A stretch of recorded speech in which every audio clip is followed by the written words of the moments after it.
Ignition sequence start.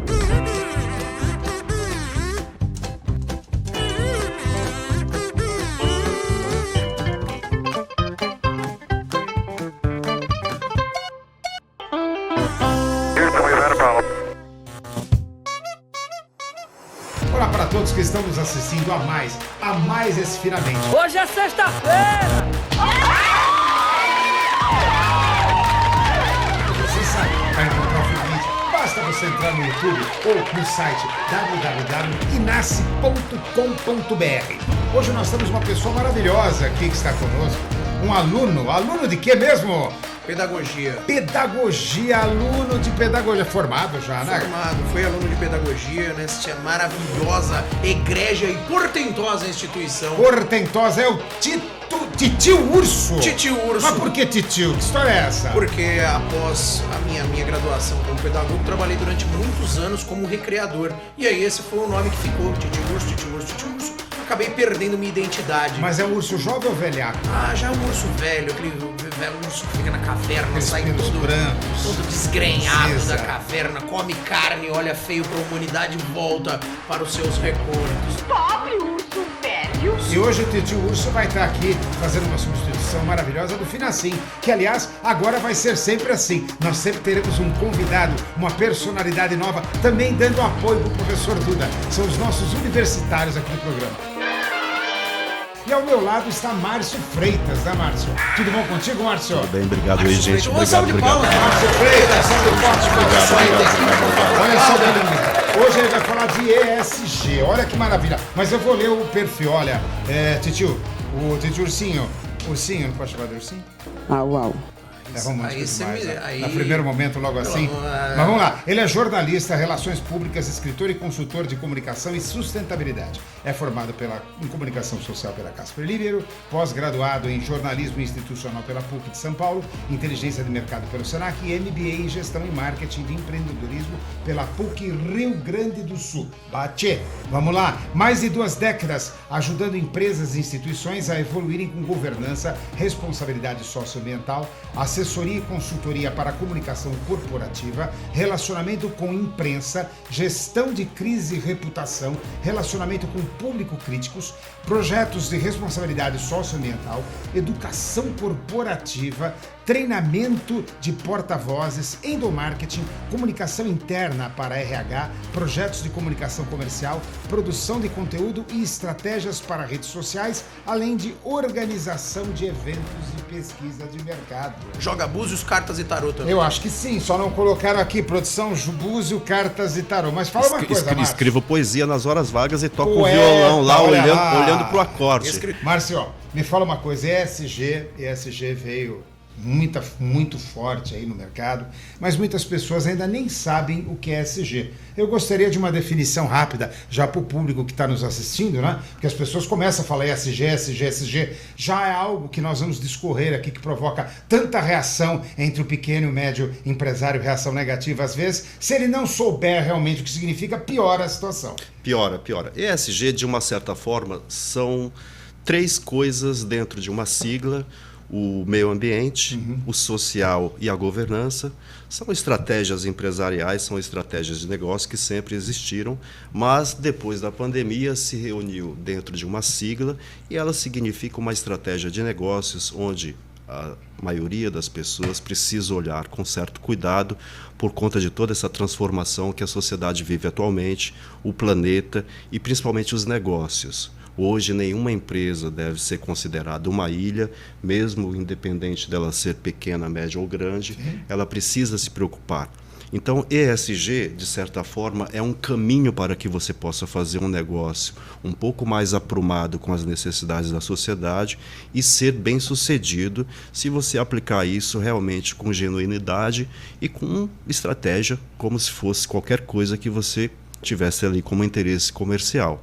E existem 14, que o pessoal chama de 14 Objetivos para o Desenvolvimento. São os Objetivos do Desenvolvimento ODS, né? ODS. Que aí é praticamente uma cartilha que as empresas devem estar em conformidade para estarem atuando hoje nessas novas exigências, que o consumidor está cada vez mais exigente. Eu, por exemplo, tenho uma filha de 27 anos, 28 anos, ela lê embalagem. Ela lê embalagem, a tratativa do produto, para onde vai, reciclável ou não, quantidade de sódio, quantidade de açúcares. Ou seja, o empresário, como você muito bem disse quando estávamos nos bastidores, há 100 anos atrás estava pouco se importando com isso. Basta dizer que o quisuco, para preparar o quisuco, na nossa época se utilizava quase 1 litro de açúcar. Hoje você fazer um suco no mercado que tem 1 litro de açúcar, né? É uma coisa absurda. O consumidor mudou muito o seu papel. As exigências, os tecidos, os produtos, até o surgimento do Procon. Me conta um pouquinho, que eu vejo que essa sua consultoria, ela tá para transformar isso em aspectos positivos. A comunicação positiva. Me conta alguns cases que você tem no seu dia a dia nesse sentido. Eu tenho pregado, nesses últimos anos que eu tenho trabalhado com essa oportunidade, que comunicação é um braço de qualquer ambiente de gestão. A comunicação está numa planilha que você faz com os custos da empresa, no PowerPoint que você faz para apresentar o teu produto e serviço, num comunicado para você fazer um elogio, uma promoção ou uma advertência para um funcionário. Ela é o braço de qualquer ambiente administrativo. Saber conduzi-la é a grande chave para os dias de hoje, porque esse consumidor que você fala que está cada vez mais exigente, e os ambientes ao redor do negócio cada vez mais pressionando por uma postura mais socialmente correta, ambientalmente correta e com compliance, com transparência, com governança e com a prestação de contas. Isso é imprescindível para qualquer negócio hoje em dia. Nós estávamos falando, por exemplo, no início do pipoqueiro, né? Quais são os desafios de um pipoqueiro hoje nesse mundo globalizado, nesse mundo cheio de pressões? O cara tem que só fazer a pipoca dele. Eu acho que ele pode fazer só a pipoca dele, mas ele corre o risco de perder para um concorrente que comece a fazer um trabalho um pouco mais alicerçado com os clientes que rotineiramente consomem essa pipoca, com os clientes que podem chegar ali com uma novidade. Olha, eu viajei para Miami, lá tem pipoca com macadâmia, e de repente começar a exigir alguma coisa, né, coletivamente ali com mais 100 alunos. Nós queremos pipoca. Você vende pipoca na frente do Dante Alighieri. Você tem que vender uma pipoca à altura desses alunos. Dos alunos. Porque nós não vendemos mais um produto. Nos bastidores nós estávamos falando de experiências. Experiência, exatamente. Né? Você falou de experiência. Ele não quer mais comer a pipoca, ele quer sentir alguma coisa além desse paladar, desse sal ou desse açúcar que tem na pipoca. Então, essa tendência é cada vez mais visível para todos os níveis de negócio, cada vez mais presente, e eu acho que só tende a aumentar, professor, porque esse nível de informação que a sua filha tem ao ler uma embalagem e querer saber qual a quantidade de insumos químicos, quanto tempo aquela embalagem vai, quais são as propriedades mais positivas desse produto, ou até mesmo o nível de gordura saturada, faz com que ela seja uma consumidora mais exigente. Então, ela pode cobrar uma postura diretamente da empresa por meio do SAC, já que o senhor falou de Código de Defesa do Consumidor, uma grande vitória para os brasileiros, enorme. No final dos anos 90 começou a estruturar tudo isso, e hoje, se nós estamos falando realmente da maturidade, da comunicação empresarial, de todo esse processo das empresas procurarem do SAC, a ouvidoria, os comitês de preocupação com o cliente. Nós devemos muito ao código. O produto voltado para o cliente, não voltado só para o lucro. Isso. Stockholders e stakeholders. Define isso um pouquinho. Como é que está isso Então, hoje? graças ao Código de Defesa do Consumidor, nós temos esse alicerce perfeito que deixou nós, nesse ambiente de hoje... Que é o ambiente hoje é um negócio, é o ambiente dos negócios. negócios. E é natural, você tem que se preocupar com todos esses públicos, porque eles, de uma certa forma, influenciam no seu negócio. Exatamente. É claro que o pipoqueiro pode dizer para mim, eu não preciso me preocupar com a mudança climática, porque o preço do milho vai aumentar só R$1, coisa do tipo. Mas se ele for uma pessoa sensível a essas questões, possivelmente ele possa usar essa informação não para fazer a pipoca dele render mais ou menos, mas para que ele possa ter uma preocupação um pouco mais global e possa fazê-lo um empresário diferente desse de 100 anos atrás. Porque a informação, ela é uma matriz muito importante para você prospectar negócios sustentáveis. Então, um cara sem uma informação, ele acaba sendo uma pessoa um pouco competitiva no sentido de entender as tendências, as movimentações da sociedade. Me fala uma coisa, tudo isso, né, Titio Urso, tudo isso maravilhoso, né? Mas a pequena e média empresa vira e fala, bom, muito bonito, tal, a pipoca com macadâmia, nem sei quanto custa o quilo, a grama da macadâmia, eu vou vender, mas e quando isso impacta na planilha de custo para a formação do preço? Como é que você enfrenta hoje como consultor? Todo o discurso ele é fantástico, realmente procedente, e ele tem que existir. Mas quando se coloca o preço, a competitividade global de alguns países que não praticam isso, como é que isso fica nessa relação? Porque eu vejo que a gente está vivendo um momento assim de intermédio, né? Você tem pessoas praticando, pessoas não praticando, e muito se está buscando preço. E quando você chega no preço, como é que as empresas médias e pequenas, principalmente, que não têm essa capilaridade enorme de negócios, como é que elas veem isso dentro da tua consultoria? Essa minha batalha pela educação empresarial vem nesse sentido. Se as empresas hoje pensam como preço, né, a gente tem que pensar no sentido de valor. Uhum. Quando eu chego numa pequena indústria que ele me fala isso, e eu tenho que dar razão, porque se não me bastasse o preço da matéria-prima, o dissídio dos funcionários... A macadâmia custa caro, por exemplo. O imposto, a deterioração dos meus ativos, a redução da jornada, eu ainda tenho que pensar em comunicação. Lamentavelmente ou oportunamente, sim, é preciso, porque pode ser a chave para você dar uma grande guinada nisso aí. Para você dar uma grande guinada, porque sem entrar nessa rota, ele vai ficar alijado do processo. Então, ele precisa entender tudo isso como uma oportunidade de reduzir desperdício e de começar a estruturar uma planilha de ganhos. Eu cheguei numa determinada empresa, professor, meus queridos amigos, e eu tive essa retórica. Aqui a gente não tem nada, não sei o quê. Eu comecei a fazer um trabalho, por exemplo, com a economia de água. Uhum. Vamos fazer um trabalho de economia de água? Não, mas isso não faz sentido. Vamos tentar fazer um trabalho de economia de água, economia de energia, economia dos insumos, que são custos mensais aqui e são fáceis da gente perceber se no mês que vem vocês já vão ter redução. Sim. E vamos perceber uma outra coisa. Dentro dessa estratégia, vamos tentar implementar uma fase de relacionamento com os nossos colaboradores e as pessoas que circulam aqui dentro desse ambiente fabril, para que eles possam entender esse recado e essa possibilidade deles contribuírem como algo que possa ser projetado para outras esferas, nas comunidades onde eles atuam, nas suas casas, ESG puro, e uma grande transformação.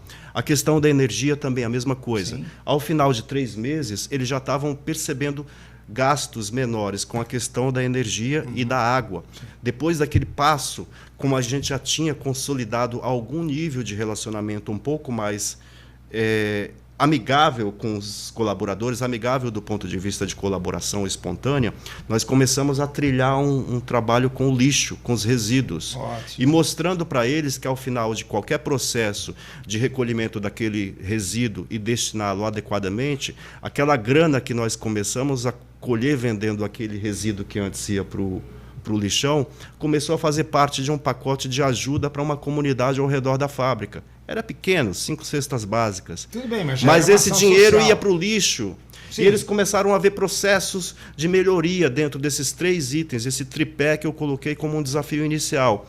Ao mesmo tempo, toda essa maturidade que o empresário, antes cético, começou a desenvolver com a própria evolução de perceber nas pessoas o braço que ele precisava para ampliar isso, ele começou a se abrir um pouco mais para as questões de comunicação e melhorar, ver que aquela economia que eventualmente ele conseguiu, com a economia da água e da energia, ele poderia fazer uma peça de marketing, um catálogo para a empresa dele estar melhor numa feira. Você mexeu no ponto sensível, no bolso, né? No bolso. Então, no bolso. eu costumo dizer, professor, que isso não é um preço, é um valor. E o valor você dá pelo seguinte: você quer continuar perdendo ou você quer ganhar se você arriscar pelo menos a pensar um pouco fora dessa caixa? Maravilha. Porque esse paradigma de que não, sempre foi feito assim, não sei o que, isso não dá certo, isso é um modismo, isso é um equívoco e um tiro no pé.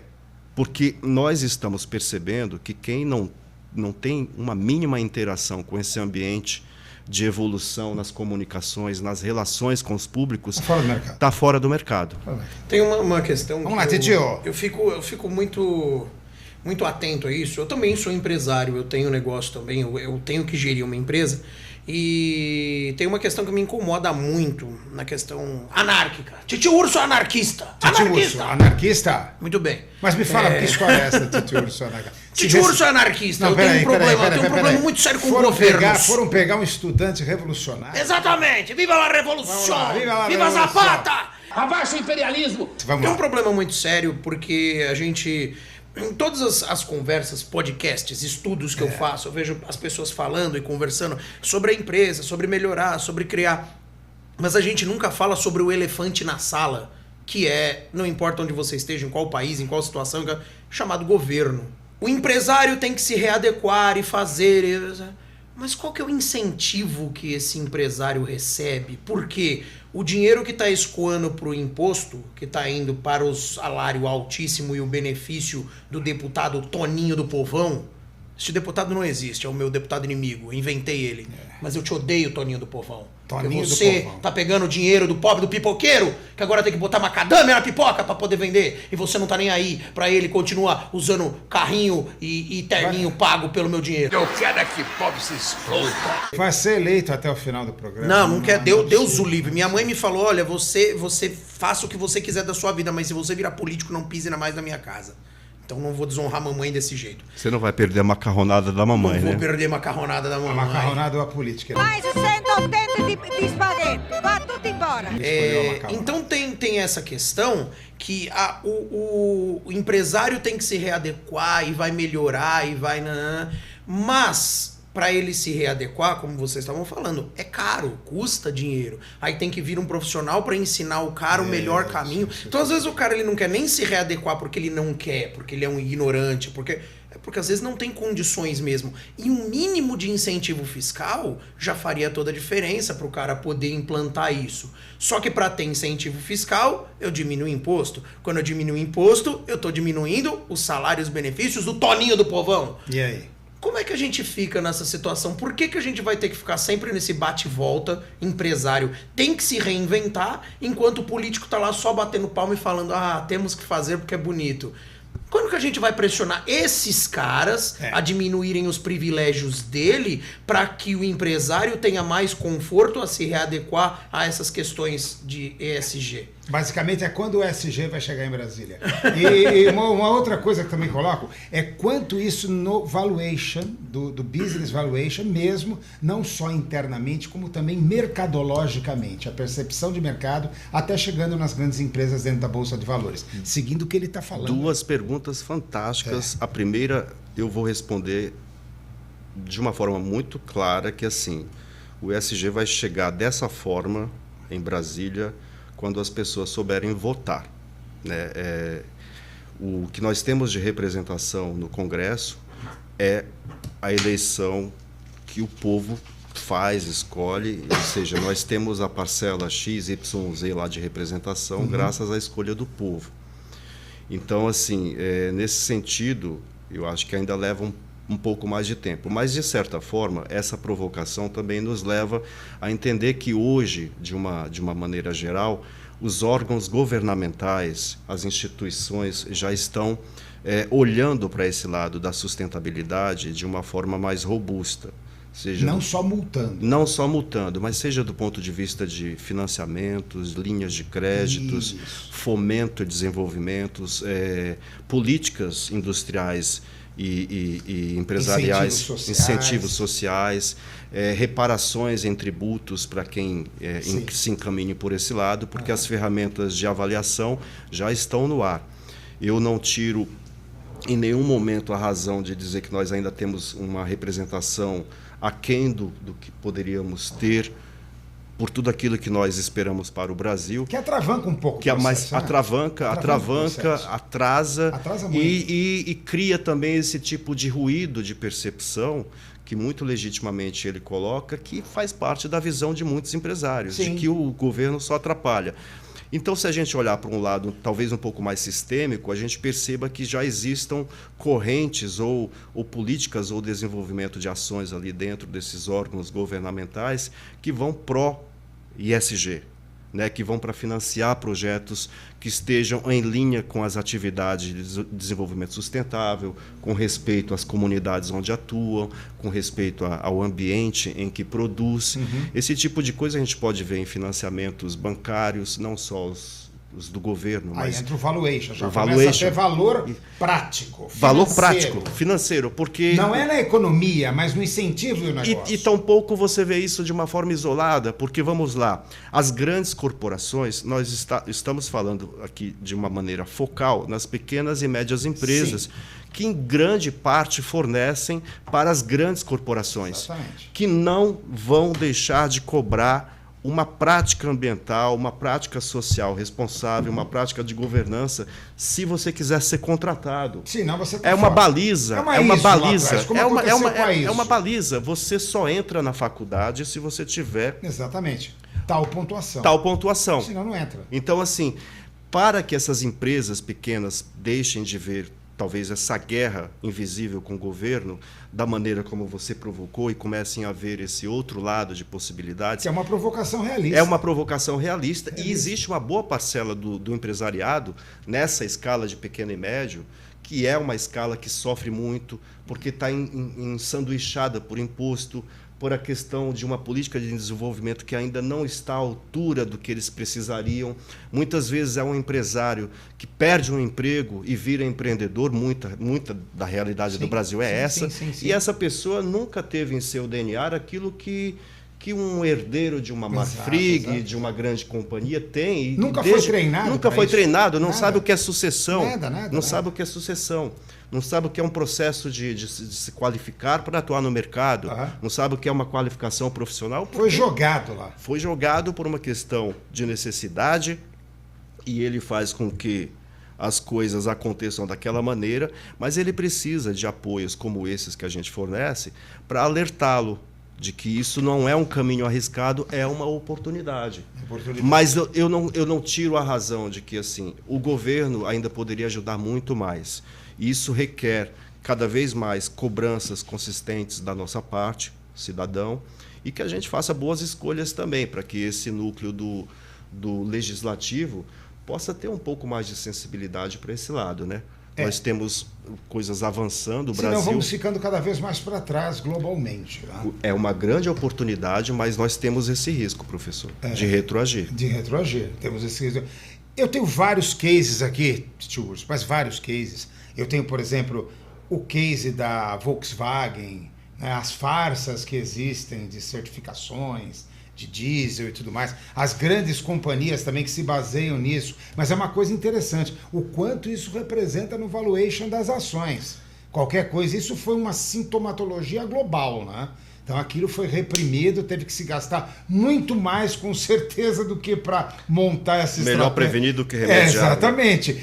O remediar foi gigantesco frente a esse prevenir, que eles não deveriam ter feito. Tem muita coisa que eu vejo que para mim soa muito como a história da roupa nova do rei. A empresa vai se adaptar, mas é uma adaptação que só os inteligentes podem ver. Ela existe na teoria, mas na prática você fala, não, amigo, mas não está acontecendo. Não, mas eu tenho um papel que diz que está. E você fica tipo, peraí, rei, isso é uma extravagância. Olha, estamos falando com o Márcio Freitas, você já sabe. Para entrar aqui no nosso Finamente, basta entrar no YouTube, procurar Finamente ou www.inace.com.br. É isso mesmo, Titio Urso? Exatamente. E olha, você já sabe, hoje estamos falando com o Márcio um assunto que a gente poderia ficar dias aqui, Márcio. Dias. Nós temos a parte social, que é uma parte bastante caótica nesse sentido. Nós temos o envolvimento do terceiro setor com o segundo setor. Daria para nós ficarmos dias conversando. E mas eu aceito infelizmente, outros convites. Você aceita outros convites. E, aliás, ó, já está marcado. Márcio Freitas, nossa, o homem já está participando conosco, o nosso diretor de produção aí. Márcio, a gente está entrando num momento muito bacana que eu quero que você faça uma síntese, que é o momento do sonho. Eu quero descobrir, aliás, o sonho já está se preparando para... Eu vim atrás do meu sonho. Eu não chamei... Olha, por favor. E o que significa Obrigado. esse momento, Márcio? Esse momento significa uma coisa muito importante, que é o fato... Por favor, meu querido e nobre amigo ursinho. Muito obrigado. É um ursinho de pelúcia, não é? Uma gracinha, não é? Olha que bonitinho. É Olha, político. detalhe, câmera, detalhe do Este nosso sonho é ursinho. politicamente produzido. Olha, Ele cumpre as metas de ESG. exatamente. Me fala uma coisa, qual o seu sonho dentro desse cenário que você acabou de nos traçar até o momento? Meu grande sonho é contribuir para que o pequeno e o médio empresário tenha um amadurecimento do ponto de vista da educação estratégica que ele deveria ter para os negócios atualmente. Eu sou um cara que acredito muito nessa questão da sustentabilidade como uma forma de transformar. Eu nasci em Fortaleza, mas tive uma oportunidade de passear pelos sertões e andei por outras bandas daquele lugar, daquela região. E a questão da preservação sempre foi constante, para você economizar água, porque senão não tinha, para você preservar uma planta, porque senão a seca ia acabar. ESG. Então, isso vem da minha formação. Seu DNA, Isso é genuíno. E eu tive sempre uma preocupação com a natureza, porque eu percebi ao longo da minha vida que as alterações que foram feitas alteraram também as nossas vidas, para o bem ou para o mal. Isso é uma coisa que é fato. E o meu grande sonho é que eu conseguisse seguir contribuindo para que a educação empresarial desse nicho fosse cada vez mais presente e que eles tivessem realmente esse tipo de percepção e levassem seus negócios para um outro patamar. O meu desejo como sonho é este. Eu tenho feito o meu trabalho, é um trabalho de formiguinha, eu não consigo mudar a realidade dos milhões de empresários que estão aí, são muitos, mas aqueles com os quais a gente tem relacionamento têm passado por uma transformação e o resultado é muito importante para que a gente possa dizer assim, estou motivado a seguir.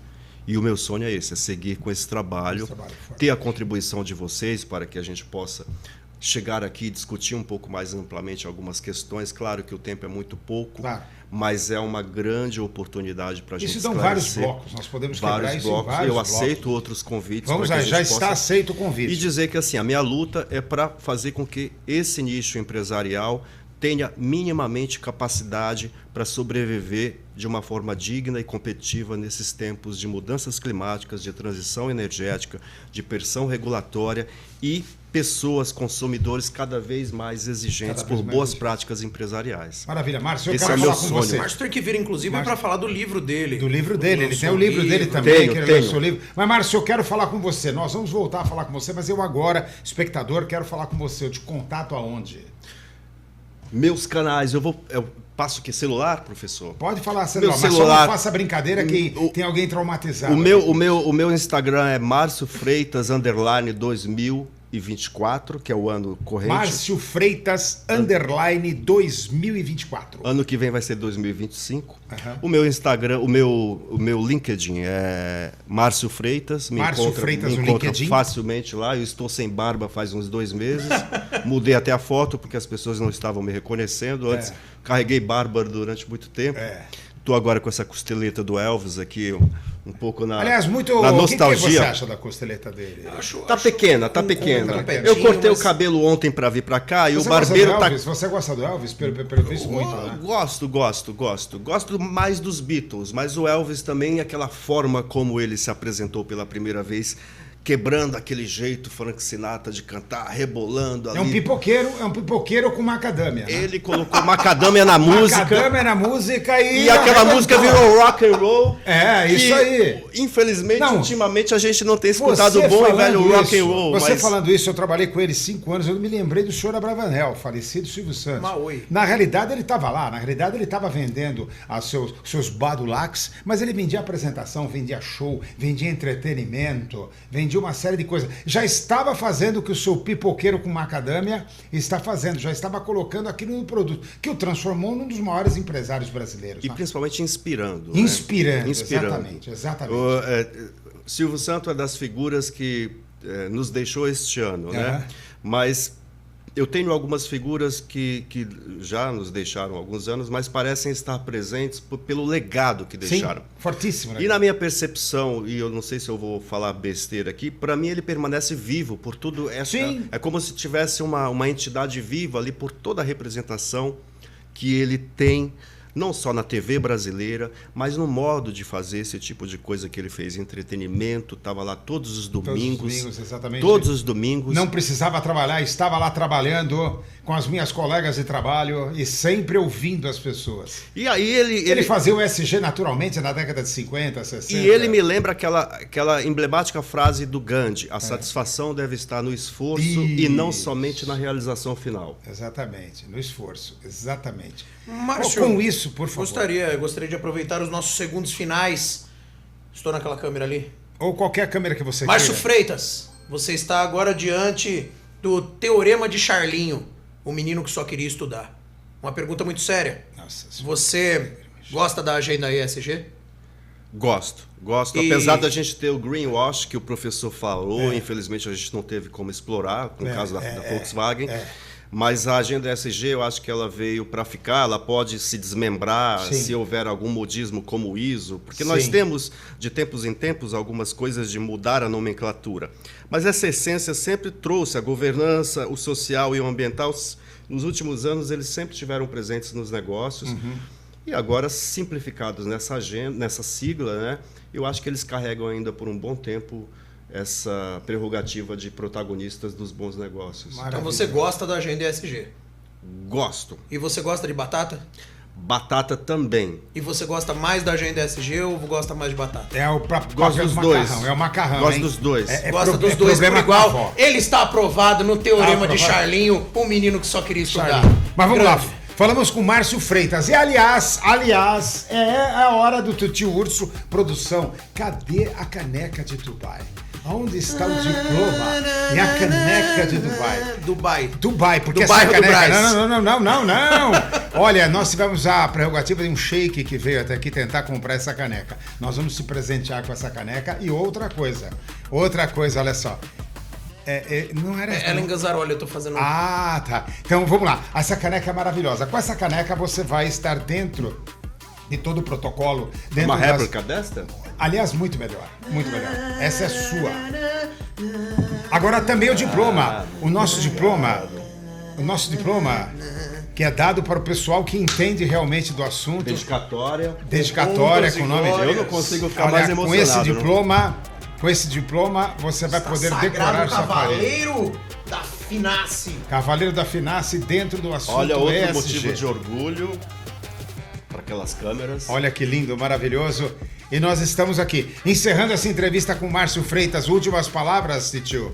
Não fala não que já tá bom. Encerrando esse mais um Finamente. Você já sabe, para assistir o Finamente, basta entrar nos canais da Finace do YouTube ou www.inace.com.br. Até a próxima semana com mais um Finamente. Toda sexta-feira, um novo Finamente para você. Um beijão no coração do professor Duda e do nosso lindo, charmoso, sensual, bonito, cabeludo e barbudo, Titio Urso!